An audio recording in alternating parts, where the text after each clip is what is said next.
Hello friends, welcome back to our YouTube channel Study Band. So friends, today we are going to start a new series that is practice session on mathematics. And this is part first of that series. जैसे कि आप सब लोगों का exam है finance account assistant का 6 of March को, जिसके अंदर आपके सिलेबस में मैथमेटिक्स भी है और जिसकी वेटेज कितनी है 10 मार्क्स की। और हमारा टारगेट भी यही है कि आपका कितना स्कोर आए, 10 आउट ऑफ 10 आए। और मैं अश्योर करता हूं अगर आप इस सीरीज को एक बार एग्जाम से पहले देख लें तो आपके अंदर इतना कॉन्फिडेंस आ जाएगा कि आप मैथमेटिक्स के पार्ट को काफी इजीली तरीके से अटेम्प्ट कर पाएंगे। तो चलिए स्टार्ट करते हैं आज के सेशन को। सो गाइस, स्टार्ट करने से पहले मैं आपको बता दूं, अगर आप हमारे टेलीग्राम ग्रुप को ज्वाइन करना चाहते हैं तो आप कर सकते हैं। तो स्टडी बैंड के नाम पे आपको दो ग्रुप मिलेंगे। एक स्टडी बैंड है जिसके अंदर आपको 2.2 के सब्सक्राइबर मिलेंगे, एंड जो सेकंड ग्रुप है वो स्टडी बैंड डिस्कशन ग्रुप के नाम से है, जिसको ज्वाइन करके अगर आपका कोई भी डाउट, आपकी कोई भी क्वेरी होती है तो आप यहां डिस्कस कर सकते हैं। तो चलिए स्टार्ट करते हैं आज के फर्स्ट क्वेश्चन के साथ। तो गाइस, आप क्वेश्चन को रीड आउट करेंगे, आप खुद सॉल्व करें और फिर मेरे आंसर के साथ मैच करें और उसके बाद मैं आपको एक्सप्लेनेशन दूंगा। तो चलिए क्वेश्चन को रीड करते हैं। कहता है let us assume set A की वैल्यू दे रखी है एंड सेट बी की वैल्यू दे रखी है। Find the symmetric difference of set A and B. तो आपने क्या करना है, सिमेट्रिक डिफरेंस निकालना है set A and set B का। तो जल्दी से आंसर निकालिए और फिर देखते हैं इसका करेक्ट आंसर क्या है। So option D is the correct answer. तो गाइस, ऑप्शन डी करेक्ट है। तो चलिए अब इसको सॉल्व करके देखते हैं कि इसकी वैल्यू आई कैसे। तो सबसे पहले आप यहां पे देखेंगे आपको सेट ए दे रखा है जिसकी वैल्यू मैं यहां पे लिख देता हूं 1 2 3 4। इसी तरह से आपको सेट बी दे रखा है और जिसकी वैल्यू क्या दे रखी है 3 4 5 6 7। अब आपको क्या निकालना है, सिमेट्रिक डिफरेंस निकालना है, symmetric difference A and B का। तो सेट ए और सेट बी का सिमेट्रिक डिफरेंस निकालना है जिसका फॉर्मूला आपको पता होना चाहिए, and that is A minus B union b minus a. This is the formula of symmetric difference. तो चलिए अब आगे इसको सॉल्व करते हैं। सिंपली आप क्या करेंगे, सेट a में से आप देखेंगे, सेट a में से जो भी एलिमेंट b के आपको यहां पे a में मिलेंगे उसको आप हटा देंगे। सिंपल, आप देखेंगे सेट a में b वाले कौन से एलिमेंट आपको दिख रहे हैं, आपको यहां पे 3 और 4 है जो आपको सेट a में भी दिख रहा है। तो आप सेट a में से इसको हटा देंगे तो आपके पास मिलेगा 1, 2। सिंपल। इसी तरह से आप यूनियन करेंगे और फिर क्या करेंगे, सेट बी में से ए वाले एलिमेंट सारे मिटा देंगे। तो आप देखेंगे 3 और 4 एलिमेंट है जो सेट ए के अंदर है, वही एलिमेंट आपको बी के अंदर भी दिख रहे हैं। तो आप सिंपली 3 और 4 को सेट बी से हटा देंगे तो सेट बी के अंदर आपको मिलेगा क्या, 5 6 7। सिंपल। नाउ आपने सिंपली इसका क्या करना है, यूनियन करना है। तो यूनियन आपको करना आता है 1 2 5 6 7, मतलब सबको कंबाइन करके एक ही सेट में लिख देना है, एंड दिस इज आपका करेक्ट आंसर। तो ये ही आपका सिमेट्रिक डिफरेंस है of set A and set B. तो आप चेक करेंगे ये ऑप्शन डी के साथ मैच कर रहा है। आई होप आपको क्लियर है। नाउ मूव करते हैं अपने नेक्स्ट क्वेश्चन की तरफ। चलिए नेक्स्ट क्वेश्चन कहता है let us assume a student is chosen from a random sample of 80 students, out of which 30 have opted for maths, 20 opted for physics and 10 opted for both math and science. Find the probability that the student has opted for either maths or physics. तो जल्दी से question को read out कर लीजिए और अपना answer दीजिए और देखते हैं इस क्वेश्चन का करेक्ट आंसर क्या है। तो option A is the correct answer. तो चलिए अब देखते हैं इसको सॉल्व कैसे किया जाए। तो आप देखेंगे सबसे पहले हम यहां पे क्या करेंगे, ड्रॉ कर लेते हैं, एक वेन डायग्राम ड्रॉ कर लेते हैं। दिस इज एक सर्कल ड्रॉ किया जिसके अंदर क्या है, मैथ के स्टूडेंट हैं जिन्होंने मैथ चूज किया है और कुछ स्टूडेंट हैं जिन्होंने किसको चूज किया है, जिन्होंने फिजिक्स सब्जेक्ट को चूज किया है। नाउ यहां पे जो आपको इंटरसेक्शन दिख रहा है, ये इंटरसेक्शन वो वाले बच्चे हैं जिन्होंने दोनों बोथ सब्जेक्ट चूज किए हैं। मैं यहां पे बोथ लिख देता हूं, जिन्होंने मैथ भी चूज किया और जिसने फिजिक्स भी चूज किया। नाउ क्वेश्चन में गिवन था कि out of total number of students हमारे पास कितने हैं। मैं यहां पे टोटल स्टूडेंट्स लिख देता हूं। टोटल स्टूडेंट्स है 80, जिन्होंने मैथ ऑप्ट किया है वो कितने हैं, मैथ वाले स्टूडेंट्स आपको मिलेंगे 30। इसी तरह से फिजिक्स जिन्होंने ऑप्ट किया है वो स्टूडेंट्स मिलेंगे आपको 20, और जिन्होंने बोथ ऑप्ट किया है मैथ एंड फिजिक्स वो आपको स्टूडेंट्स मिलेंगे 10। तो यहाँ पे मैंने वैल्यू लिख दी है। तो आपको प्रोबेबिलिटी निकालनी है। क्या निकालनी है? प्रोबेबिलिटी निकालनी है उन स्टूडेंट्स की जिन्होंने मैथ और फिजिक्स को ऑप्ट किया है। तो आपको पता है जब ये और आया था तो ये किसका रिप्रेजेंट करता है सिंबल? ये हमारा यूनियन को रिप्रेजेंट करता है। तो मैं यहाँ पे लिख रहा हूं और कभी भी आता है तो ये यूनियन को रिप्रेजेंट करता है, ये आपको पता होना चाहिए। नाउ अब हम निकालेंगे प्रोबेबिलिटी किसकी? मैं यहाँ पे लिख देता हूं मैथ की यूनियन फिजिक्स की। हमें प्रोबेबिलिटी निकालनी है उन स्टूडेंट्स की जिन्होंने मैथ ऑप्ट किया है और फिजिक्स ऑप्ट किया है। तो कभी भी और आता है तो हम उसे सिंबल लेते हैं यूनियन का, और उसका फॉर्मूला क्या रहेगा? प्रोबेबिलिटी ऑफ किसकी? मैथ की प्लस प्रोबेबिलिटी ऑफ किसकी? फिजिक्स की, माइनस कर देंगे probability of math intersection physics की। यहां पे इंटरसेक्शन किसको रिप्रेजेंट कर रहा है? बोथ स्टूडेंट्स को, जिन्होंने मैथ एंड फिजिक्स बोथ को ऑप्ट किया है। तो सिंपली आप यहां पे वैल्यू पुट डालेंगे और आपका आंसर आ जाएगा। तो चलिए वैल्यू डाल के देखते हैं और देखते हैं इसका करेक्ट आंसर क्या आता है। तो जैसे आप प्रोबेबिलिटी निकालेंगे मैथ की, तो मैथ के कितने स्टूडेंट्स थे? 30, जिन्होंने ऑप्ट किया था मैथ को, आउट ऑफ 80। सिंपल। इसी तरह से आप देखेंगे फिजिक्स को कितने स्टूडेंट्स ने ऑप्ट किया है?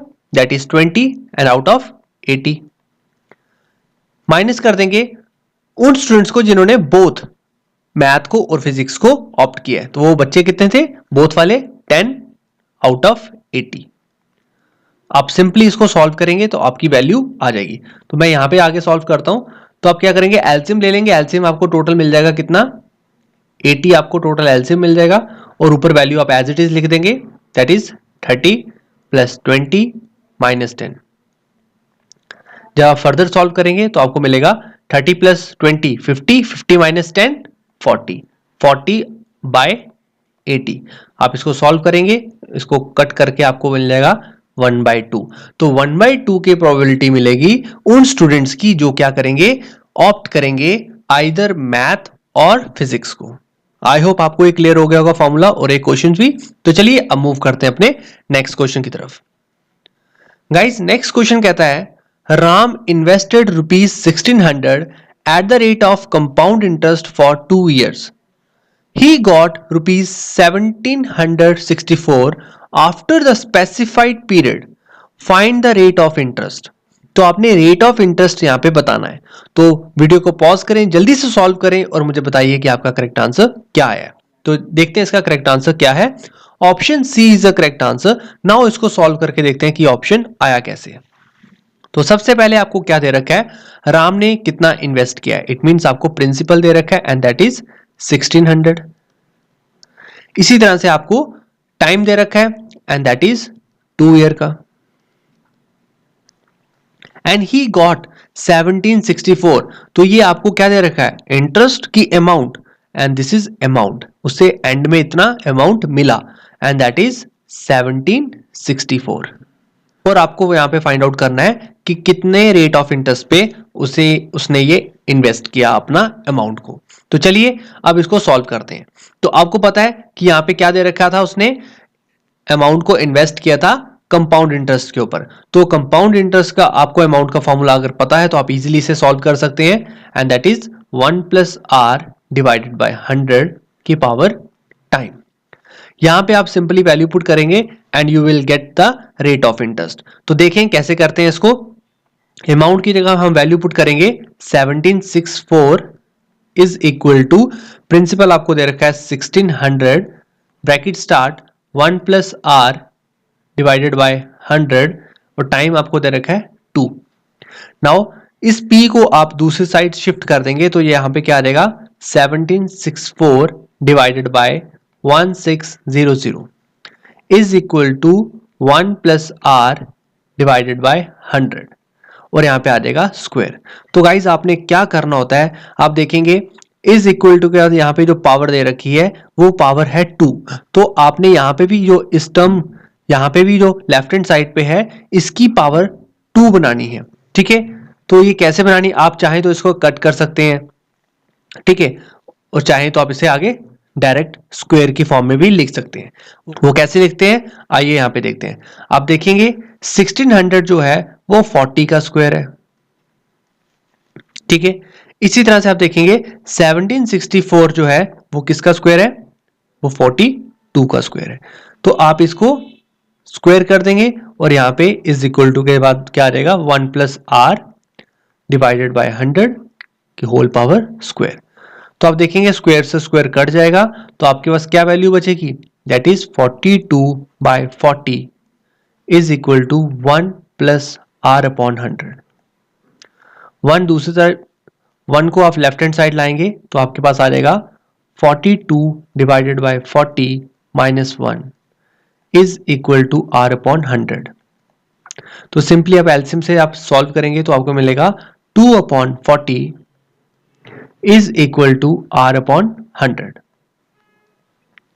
तो सिंपली आप 2 से कट कर सकते हैं, 2 से और नीचे जाएगा 20 से, और 20 यहां से कट किया 21 से और दूसरी साइड 25 से।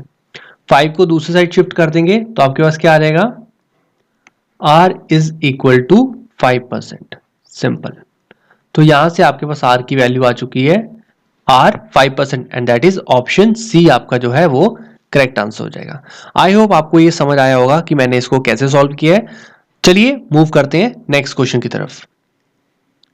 नेक्स्ट क्वेश्चन कहता है द सिस्टम ऑफ इक्वेशन, आपको इक्वेशन दे रखी है, this is first equation and this is second equation has. तो आपने बताना है कि इस दो इक्वेशन के सॉल्यूशंस क्या आएंगे। तो जल्दी से आंसर निकालिए और मुझे बताइए कि आपका करेक्ट आंसर क्या आया है। तो option B is the correct answer. तो चलिए देखते हैं ये ऑप्शन बी करेक्ट कैसे आया है। तो सबसे पहले आप देखेंगे यहां पे आपको इक्वेशन दे रखी है, तो मैं यहां पे इक्वेशन लिख देता हूं, a equation and that is 2x plus 4y is equal to 6। इसी तरह से आपको बी इक्वेशन दे रखी है and that is 4x plus 8y is equal to 6। तो जब भी आपको सॉल्यूशंस बताने होते हैं तो आपको इसको सॉल्व नहीं करना है, आपको इसको कंपेयर करना है। तो जैसे कि आपको पता है यहां पे कंपेयर करेंगे, फॉर्मूला मैं आपको यहां पे लिख के दे देता हूं, a/a2 b1/b2 c1/c2। यहां पे a1 क्या है, जो x का कॉफिशिएंट है उसको मैंने क्या लिया है, a1 लिया है। इक्वेशन बी देखेंगे तो यहां पे जो x का कॉफिशिएंट है 4 उसको मैंने a2 लिया है। इसी तरह से आप देखेंगे y, फर्स्ट a इक्वेशन के y के कॉफिशिएंट को मैंने b1 लिया है और b इक्वेशन के y के कॉफिशिएंट को मैंने b2 लिया है। ठीक है, तो चलिए यहां पे सिंपली वैल्यू पुट करेंगे और फिर हम कंपेयर करेंगे। तो a1 आपको यहां पे क्या देखने को मिला, that is 2 divided by a2 आपको देखने को मिला 4। इसी तरह से b1 आपको मिलेगा 4 डिवाइडेड बाय 8। इसी तरह से 6 डिवाइडेड बाय 6। तो सिंपली आप इसे कट करेंगे तो कट करने पे आ जाएगा 1/2।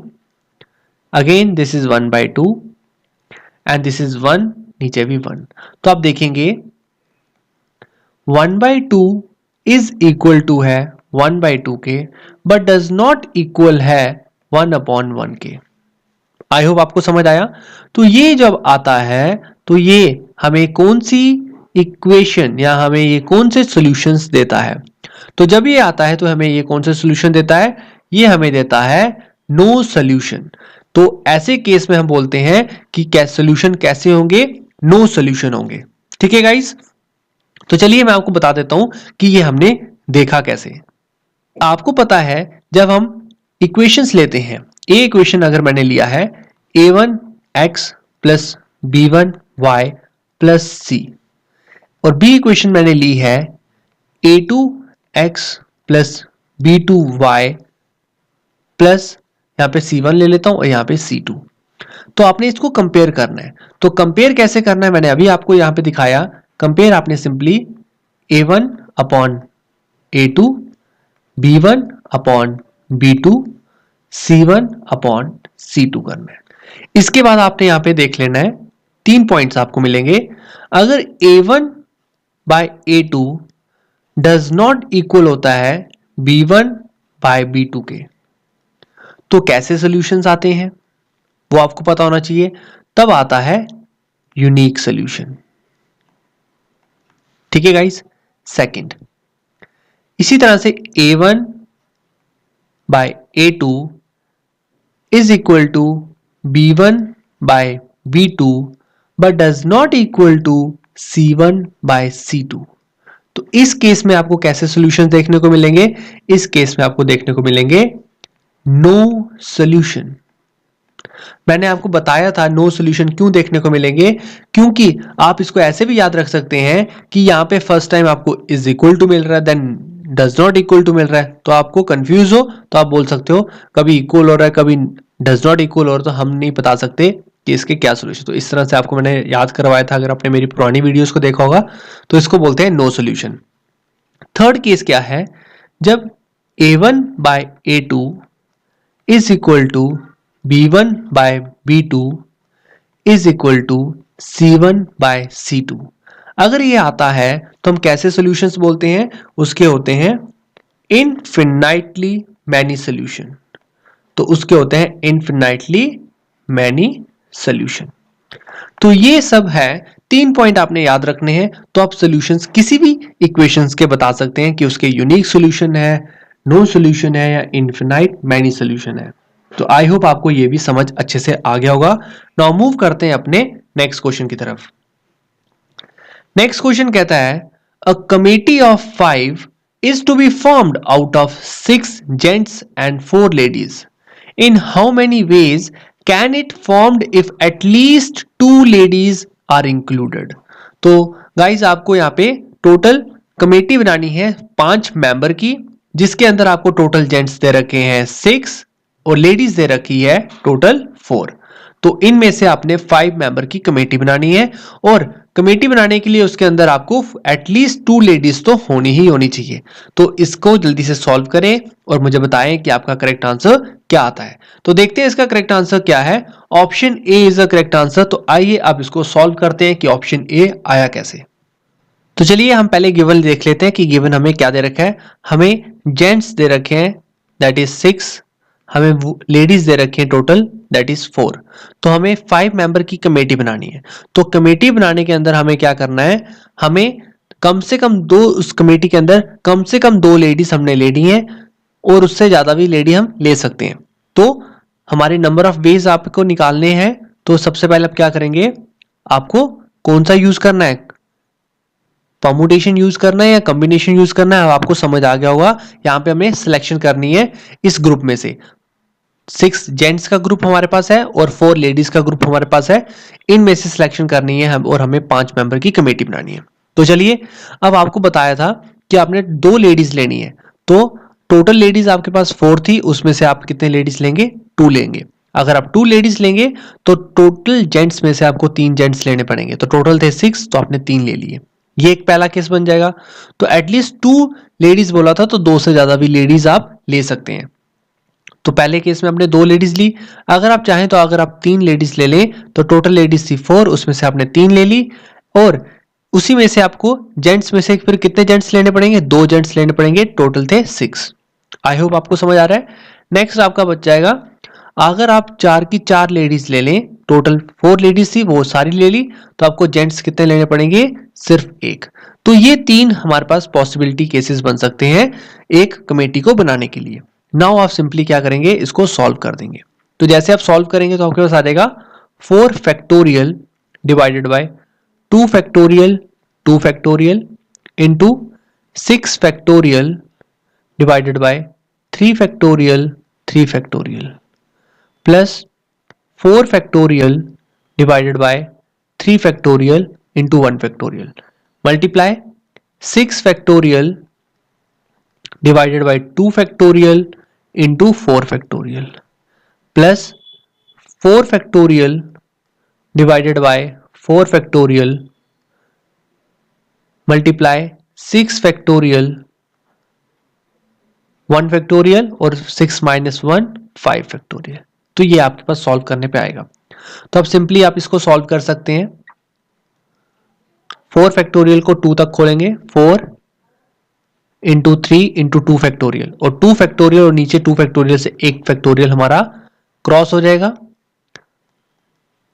ऐसे ही ऊपर 6 फैक्टोरियल है, इसे खोलेंगे हम टिल 3 फैक्टोरियल तक। 6 इंटू 5 इंटू 4 इंटू 3 फैक्टोरियल और नीचे भी 3 फैक्टोरियल से कट जाएगा और नीचे एक 3 फैक्टोरियल को खोल देंगे, दैट इज 3 इंटू 2 इंटू 1। इसी तरह से नेक्स्ट केस आप खोलेंगे 4 फैक्टोरियल और इंटू 3 फैक्टोरियल, नीचे 3 फैक्टोरियल हमारा कैंसिल आउट हो जाएगा, मैं उसे लिख नहीं रहा।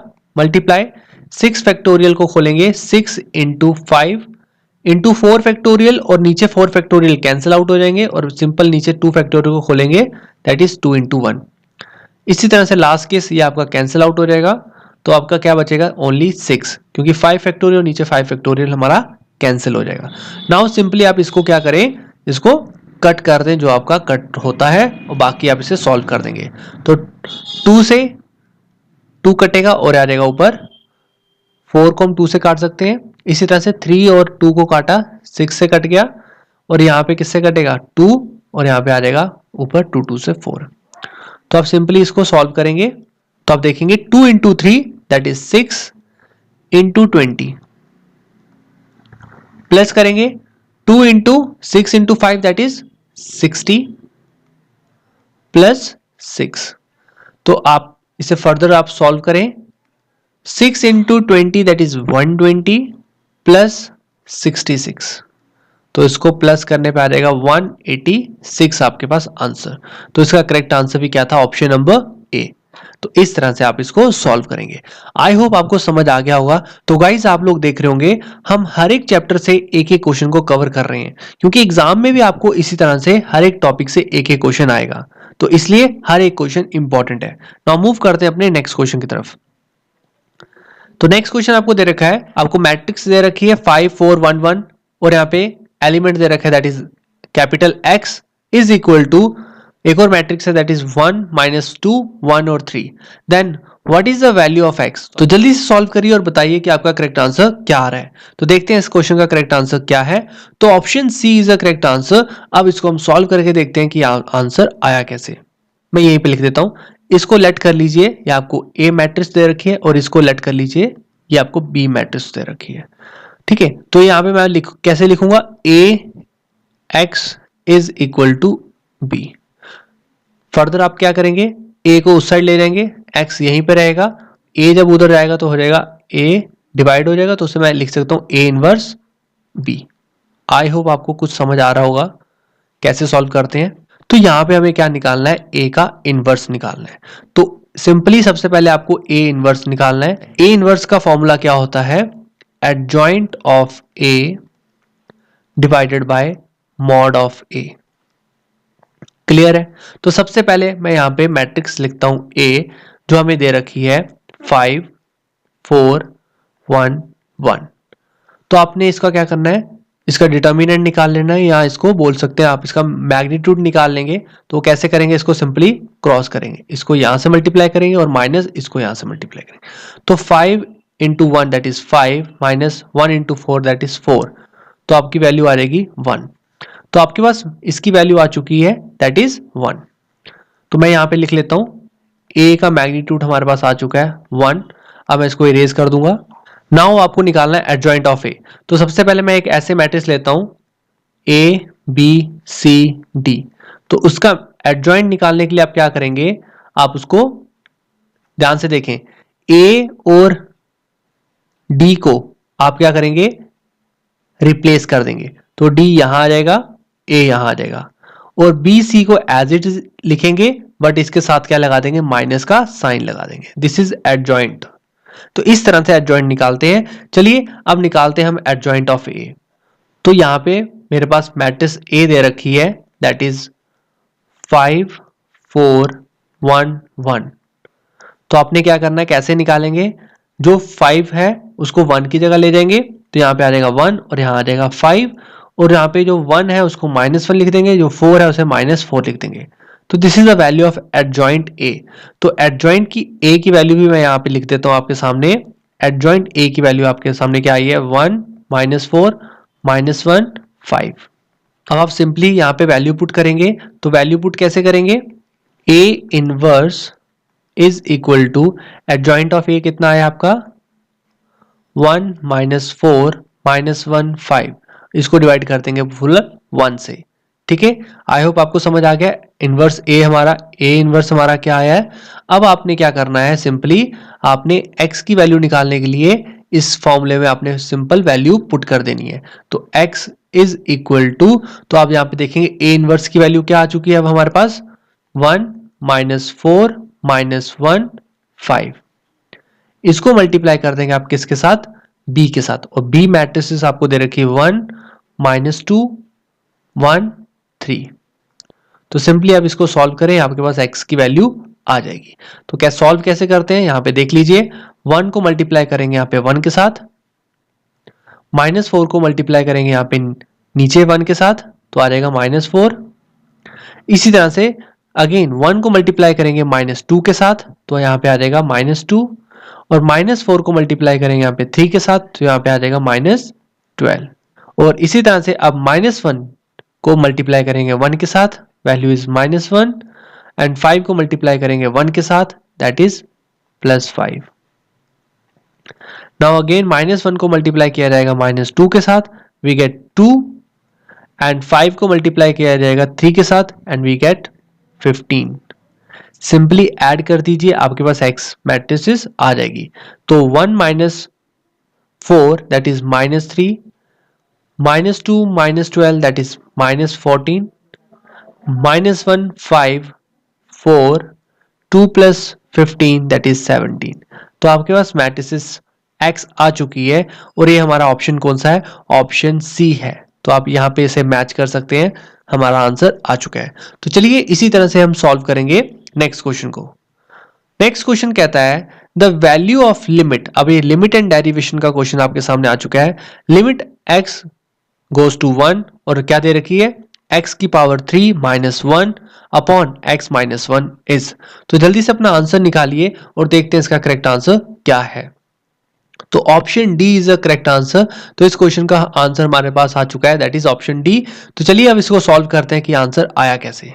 तो गाइस आपको पता है लिमिट हम कैसे निकालेंगे, x reaches 1 that is x cube -1 x -1।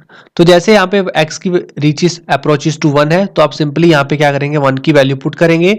तो आप यहाँ पे 1 पुट करेंगे, 1 का क्यूब -1 1 -1, तो ये आ जाएगा 0/0। तो आपको पता है ये क्या है, हमारा नॉट डिफाइंड है, तो इसको इस तरह से हम सॉल्व नहीं करेंगे। कहीं आप 0 को टिक मत कर देना, तो इस तरह से हम सॉल्व नहीं करेंगे।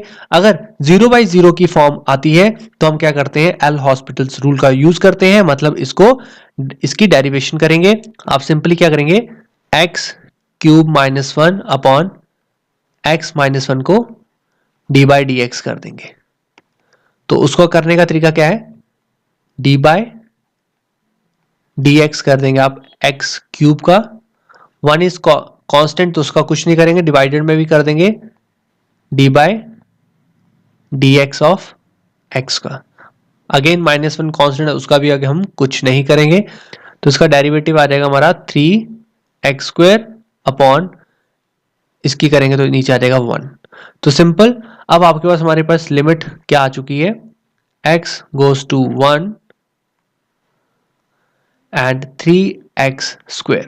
नाउ वैल्यू पुट करें यहाँ पे x की 1, तो आपके पास आंसर आ जाएगा, दैट इज 3 1 का स्क्वायर एंड दिस इज 3।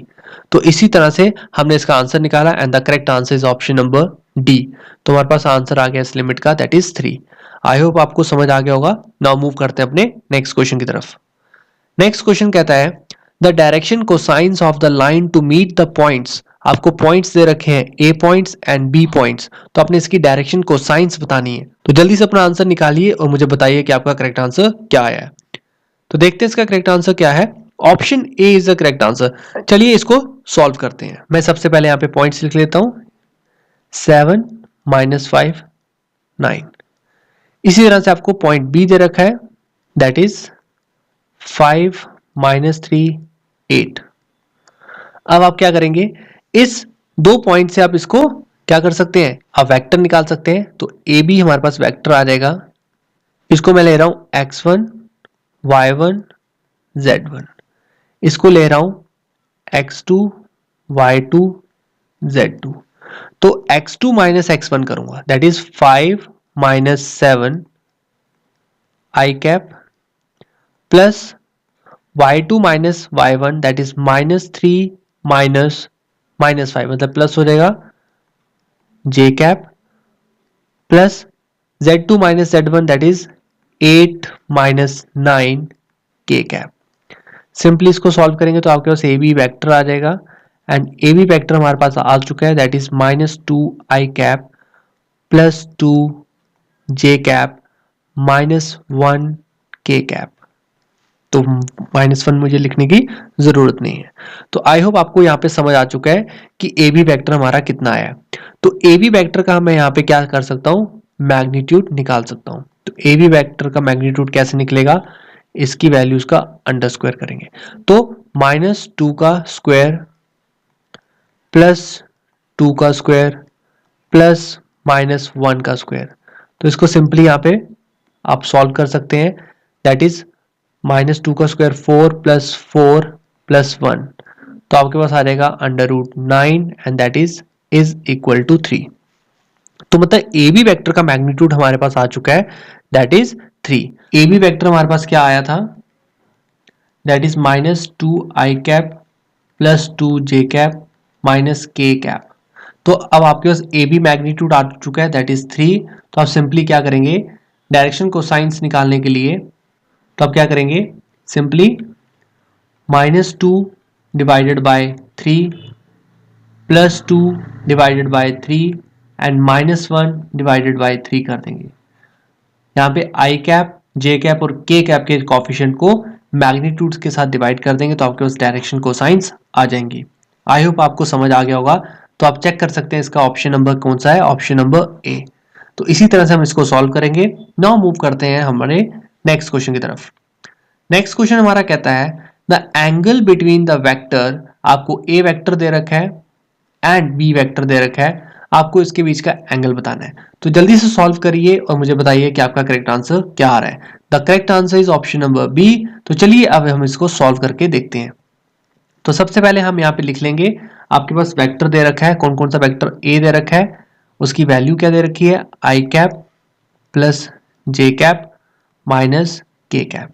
इसी तरह से आपको वेक्टर बी दे रखा है and that is I cap minus J cap plus K cap.